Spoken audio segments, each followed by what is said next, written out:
This episode is brought to you by Catholic Money Academy. How did we turn our family RV from a money pit into a money maker? Find out on this episode of the Catholic Money Show.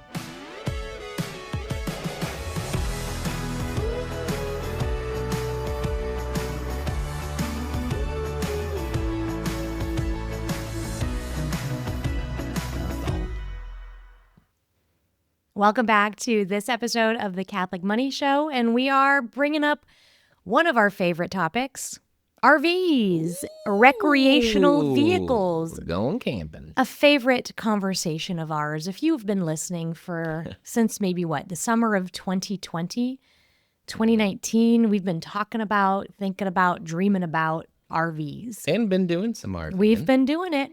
Many of you have probably listened to our original episode. Maybe we can link to it in the show notes, where we got an RV that was quite vintage the summer of 2020. A nice way to say old. Affectionately nicknamed the Wallet Winnebago. Do you remember her? We had to detail the walls. We had to When you say detail, you mean rip them out and redo them. Yes. Because they were so water damaged, we didn't know what we were looking at when we bought it, but we got it for a really good price. Anyway, that took us on many adventures around the country. We've got so many memories. Long story short, we had another episode about this. Somebody ran into it in storage. It was totaled, and we got...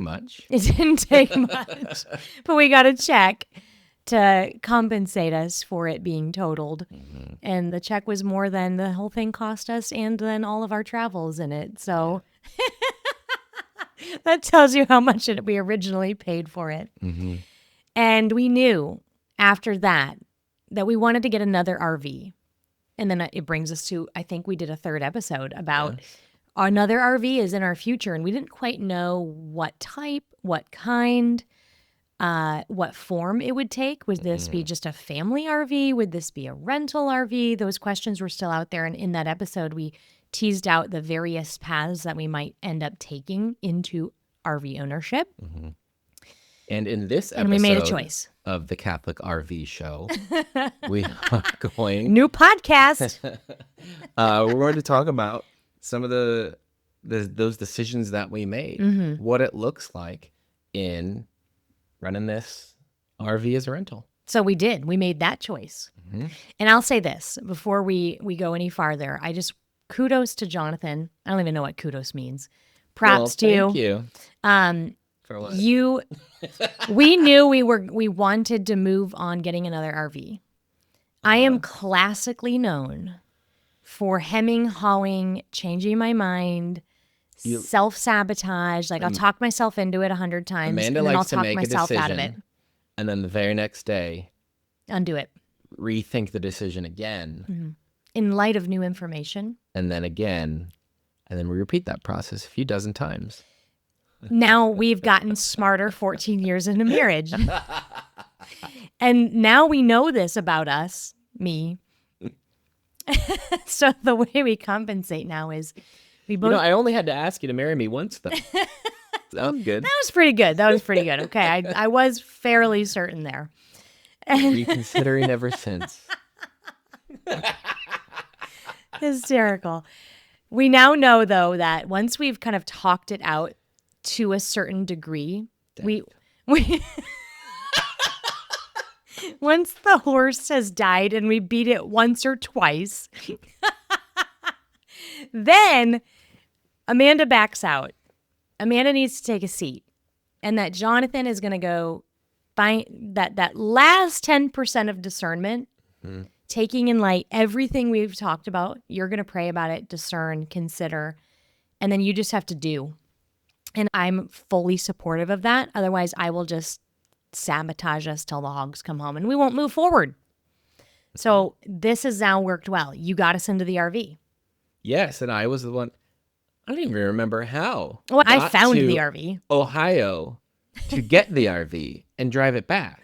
We went to the Indianapolis. Oh, that's what it was? Eucharistic Congress. And I said, go pick this thing up afterwards. And then I got a rental car from there. Got it. Okay. I forgot how it was that I actually got there. And then, drove her back. Mm-hmm. But if you didn't really push that forward and arrange things, it would not have happened. No. Because there's 100 different ways than I would have tried to back out. And I was the one who went, did the actual, with my own eyes, looking at it, made the decision to give this guy a ton of our money. Yep, exactly. And so we're going to talk about some of the things that we learned in that process. And now we are a year into RV ownership, the second time around.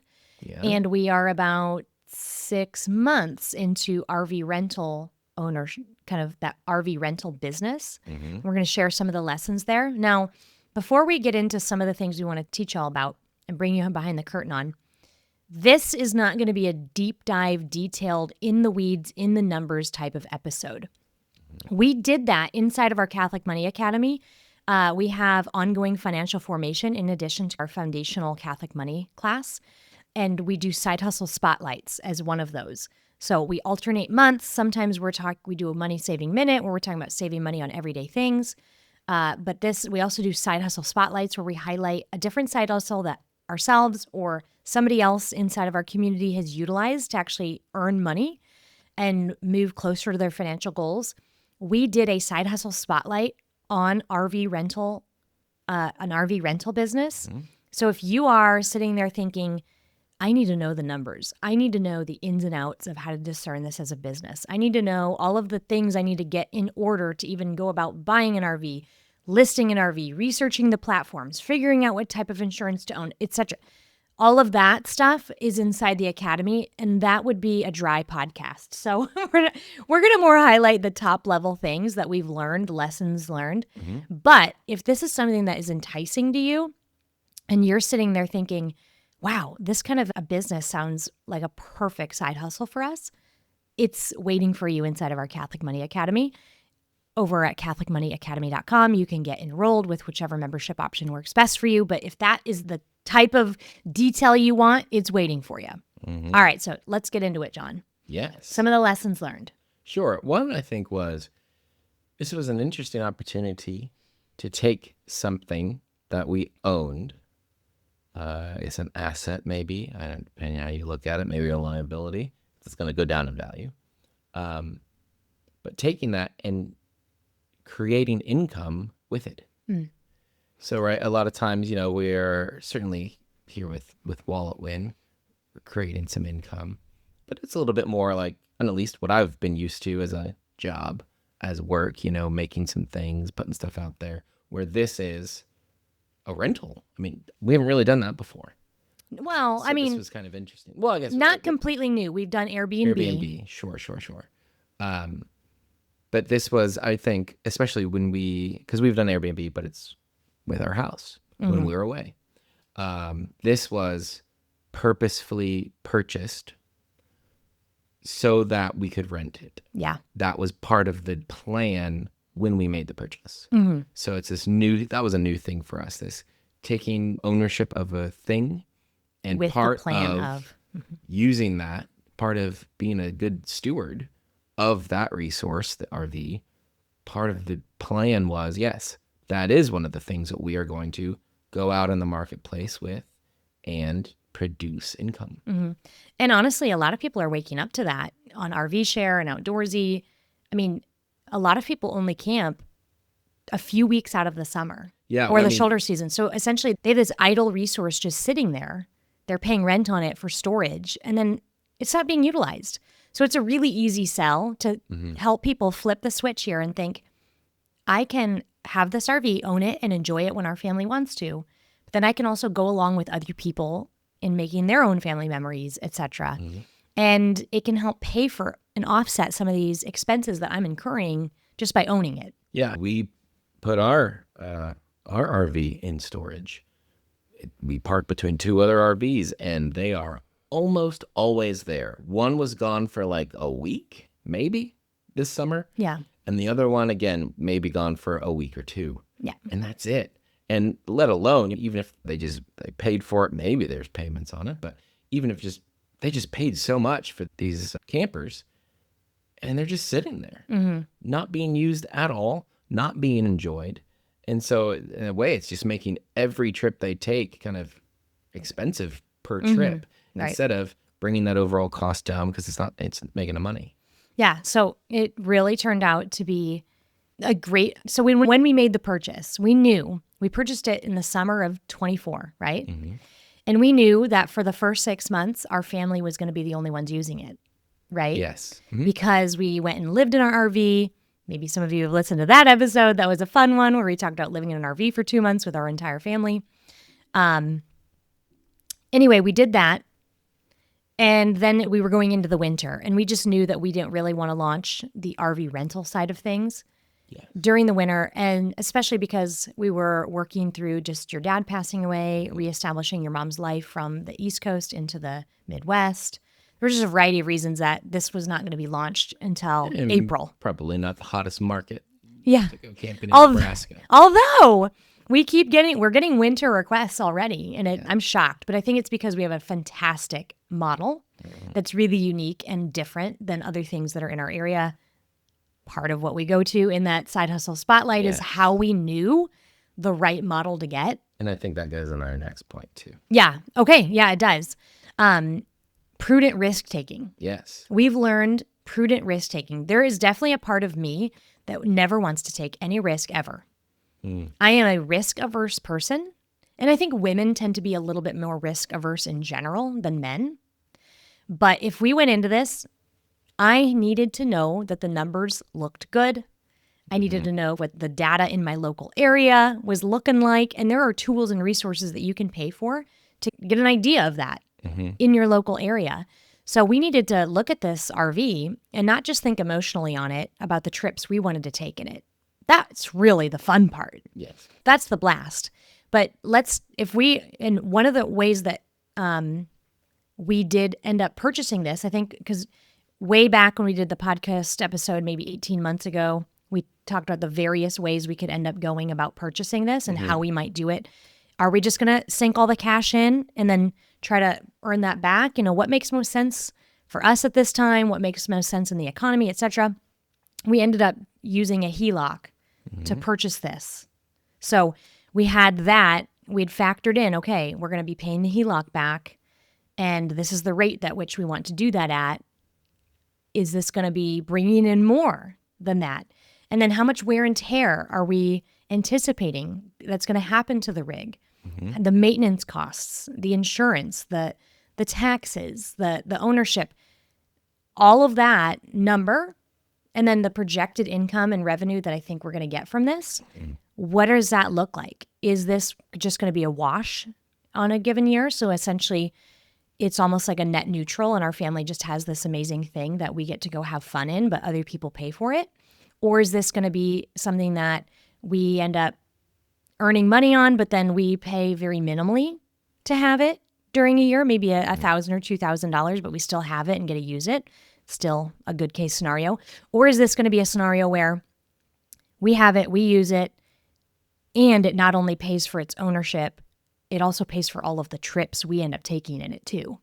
And I think our rig is actually on track to do that third one, which is fantastic. And that's, again, I don't think I could have gone into it not knowing it was teed up to go for that level.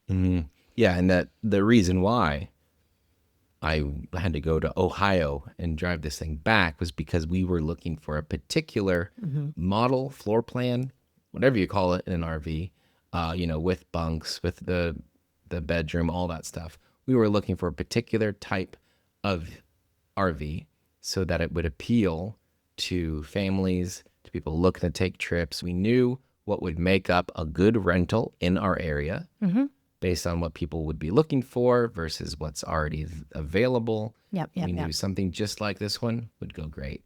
So we identified that. That made, sure, it's still a risk, but every little bit of research we could do, every decision we can make before that purchase helped us tamp down that risk, make it a better buy. Now, here was the last final, as far as prudent risk taking, something that we asked ourselves, and we had to look at the numbers to verify this.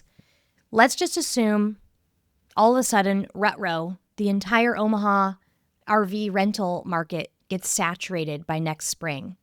We don't get any renters the entire first year of ownership, maybe ever.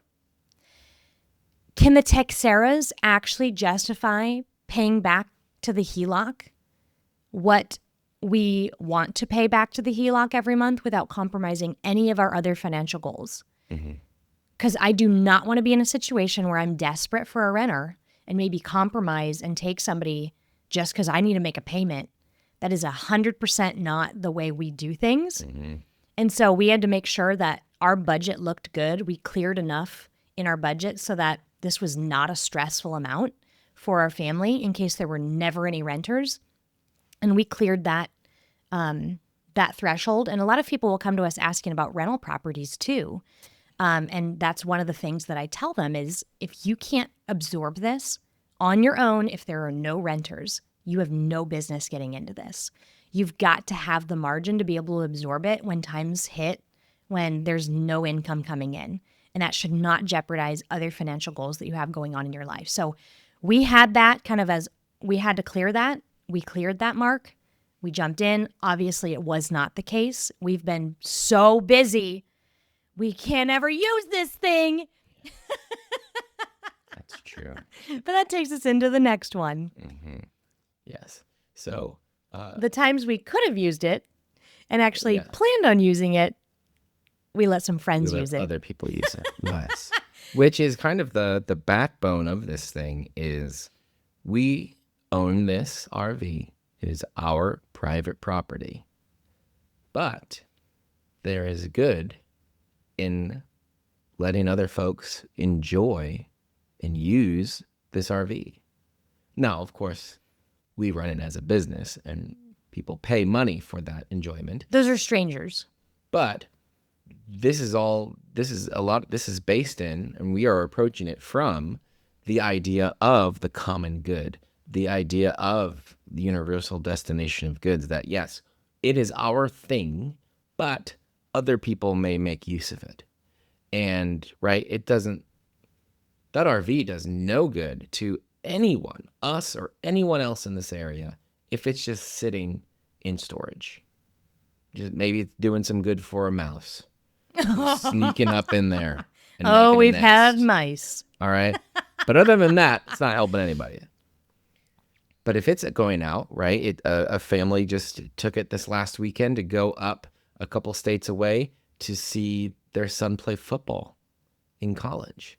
And that allowed a family to have fun, to have a good time together, to do it in a nice, comfortable space that they wouldn't have been able to if the RV wasn't there. Yeah.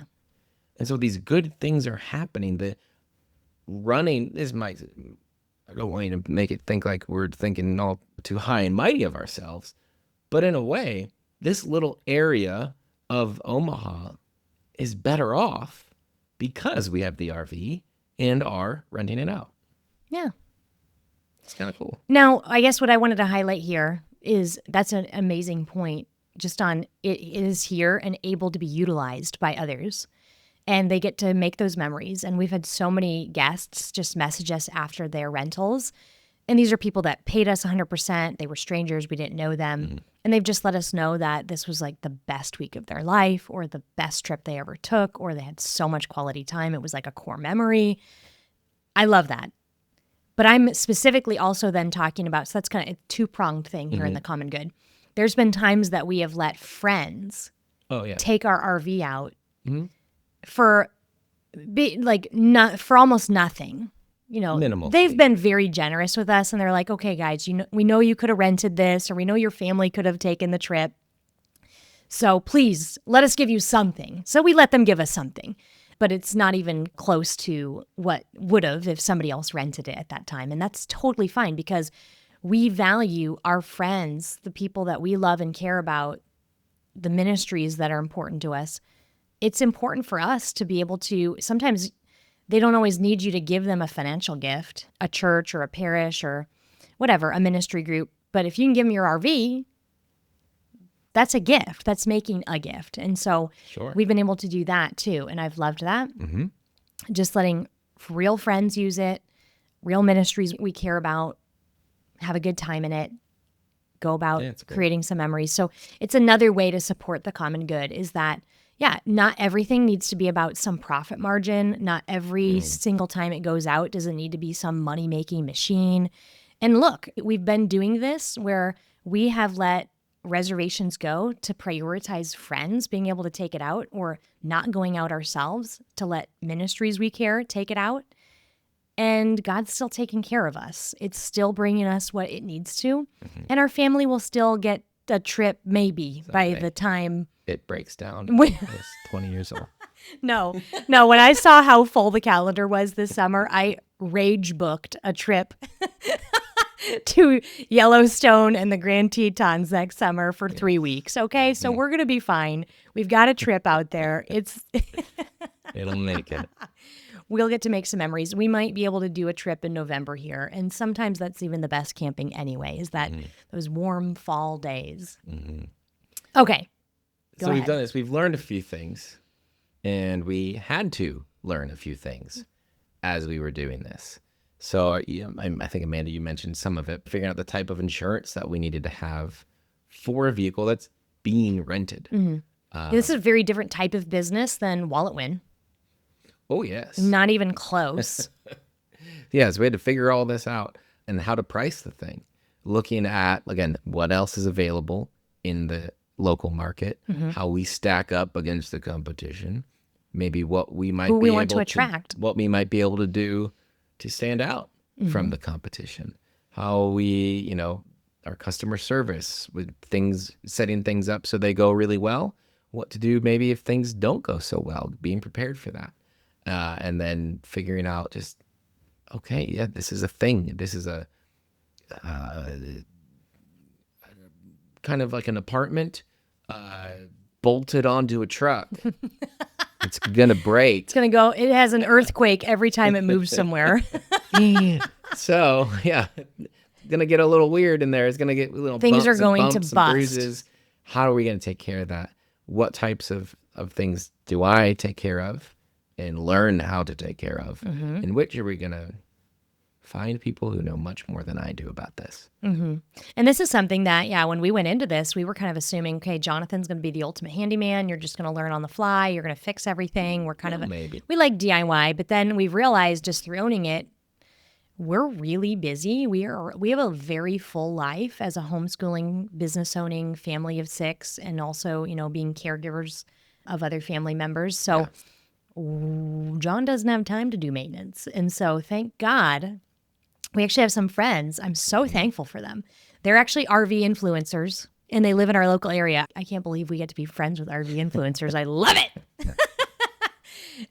But he actually had a friend who was learning the ropes of how to be an RV tech and how to work on these things. And so that's another local family.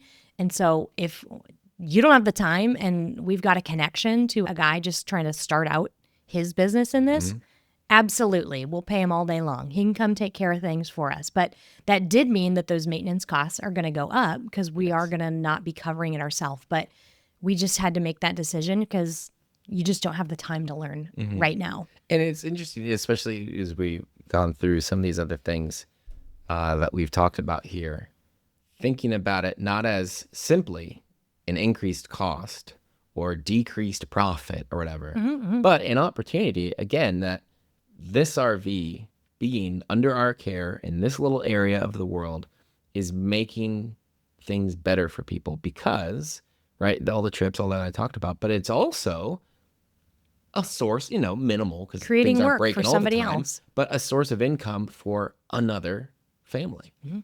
It's fantastic. It's a love great it. thing. Yeah, it makes me happy. And talking about families, this has had an impact on our own. And we kind of touched on this a little bit. Sorry, I jumped the gun earlier and brought up this point. But right, it's given us this opportunity to have an RV at a very minimal, looking like negative cost, as in we're making some money on it. We just are gonna just plow right into going on some trips ourselves. It's been a good thing so far, and thinking about there have been some times where you are going to some stuff alone with the kids. You go into the pumpkin patch on your own because I have to take the RV and get it. You got to go train somebody. Yeah. Or I got to go fix something or whatever it is. So we've had those impacts on our family. And like we've said, we haven't gone anywhere this summer in it. Right. So At all. that's been a little bit. But we knew that this summer needed to be dedicated to just learning the ropes Figuring of this this out. business and Yes. letting it go out as many times as the right clientele requested to take it out. I did not accept everybody who wanted to take this thing out. Yeah, it's not a party bus. Nope. It's not for a bachelor party. It's not, Nope. I've got multiple people just like trying to text me their number to do some private thing on the side, or people telling me like, hey, can I just take it out for like $200? Like, No. just people being idiots. And that's not who I want renting this. No, when you're trying to swindle or talk this down, or it just shows me that you're probably not even going to take care of this thing in general. So no, please move on. And so we have to be, I do not have Autobook on. I don't have it on for our Airbnb stuff, which, by the way, I guess family impact, I'll say this. Because we now have the RV to rent out, I have pretty much taken our house off Airbnb, which is a huge relief because we are now at the level of family life where our house is very difficult to get into the level of cleanliness and damage freeness. Damage freeness is probably the big one to have Airbnb guests. Yes. James recently figured out he can take a crayon and just go all the way up the staircase on the walls. Just little things like that, they just were adding up. Other kids still are wiping boogies, or they're putting their feet on things, or, the dog The is... kids, that's right. The dog's chipped off multiple spots of the wood floor, just little things. And so the RV now has made it so that we don't have to scramble on Airbnb as much. So, It's because it's a lot faster and easier to get ready. but it was also, it was another source of revenue for us. So for the first several months of owning it as a rental this summer, we just saw money going into the account. We were allocating it for giving, for taxes, and potentially to pay us someday for maintenance, different things like the buckets that I fund when I create the budget for it. And I didn't know when we'd be able to pay ourselves or if we would, because I wanted to let the season go by. I don't know if I told you this, but we ended up buying a whole cow. Half a cow. Half a cow, whole pig, a bunch of chickens. And we got them through a regenerative farm in our local area. But it was a lot of extra cash out of thin air.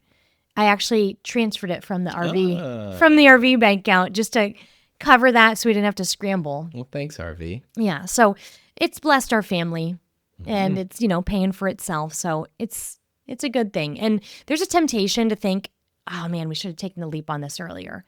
But that's just whenever you have the benefit of hindsight in 2020, that's always the temptation. But really, there's a number of variety of circumstances where maybe we would have done it 2-3 years earlier, and maybe it wouldn't have turned out to be a blessing.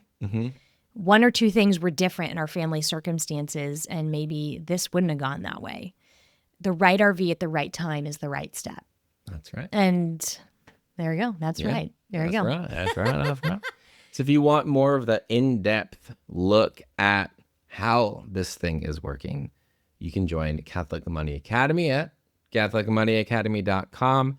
You can dive in, see that behind-the-scenes look at this. The real and numbers. Of course, there's boatloads more waiting for you inside Catholic Money Academy. So if this doesn't float your boat, I'm sure other things in there will. That's catholicmoneyacademy.com. This is the Catholic Money Show. Thank you for joining us today. Until next time. Bye for now.